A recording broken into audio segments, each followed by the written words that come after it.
Hey guys, welcome back to Mentorship CEO. In today's video, it's just going to be a continuation of my previous video where I was talking about the fact of Rolex watches being inflated, where the price is just too overvalued. And when I'm referring to Rolex watches, all the other models that are hyped also go along with it, as far as AP, Patek, the Richard Mille. All those watches are kind of along the same lines, but my specialty or expertise is pretty much in Rolex, so that's what I talk about. So let's get into this video where I'm going to go a little bit deeper into what I was trying to say. So let's go. What I'm pretty much going to reiterate and make clear and put some emphasis on is that it's on the secondary market I think is overvalued. It just doesn't make sense. And I know a lot of you guys agree with that statement. I don't care how much money you have in your bank account. I think everyone would be able to say that it's kind of crazy where the prices are going. And with the Rolex Submariner 16610 that I was talking about, and all steel Rolexes are just unbelievably high compared to gold pieces, two-tone pieces, which it doesn't make sense. I guess it is really what people are just willing to buy, and I still really didn't get the grasp of why steel pieces are more than solid gold and rose gold pieces.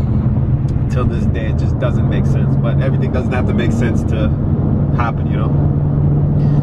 So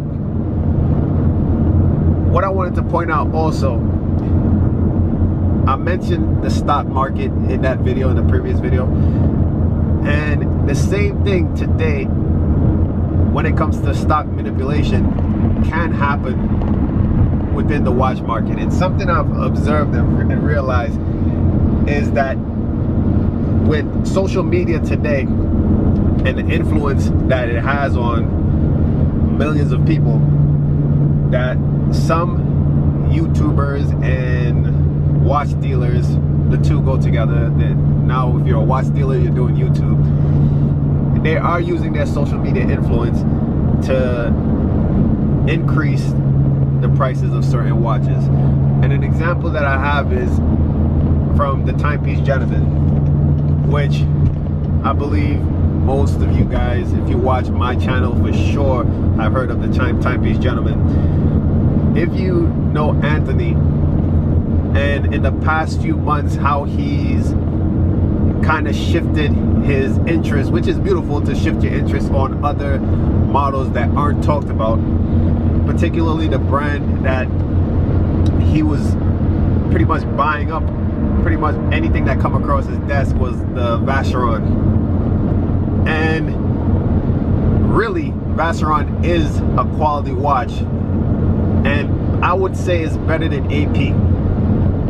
But of course, a lot of influence and everyone talking about AP has made AP more popular than Vacheron. But when you really put the two watches side by side, the Vacheron is a really good competitor when it comes to the AP brand.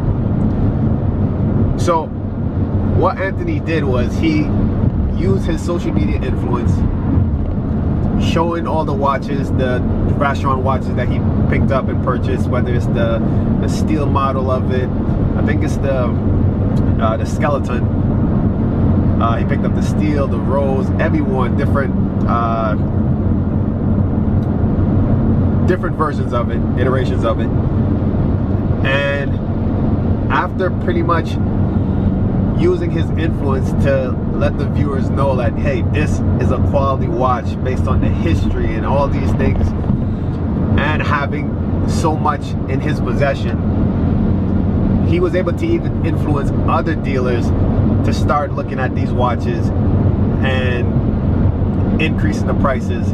And now Vacheron has been a name that's been talked about a little bit more due to the influence of these YouTube watch dealers.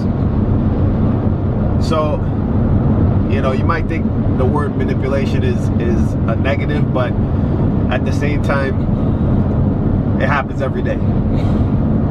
And I would say Anthony's a smart guy to really do what he's doing. And I think it's great to put the spotlight on another watch brand besides Rolex, AP, Patek. You know, Vacheron is up there, and it definitely needs to get that the spotlight on it. But with what I've just talked about, this is just to show and prove that the prices of watches are really affected based on an increase or decrease by just, I guess, influence today. It's all about what's popular and not really the tangible value of a watch.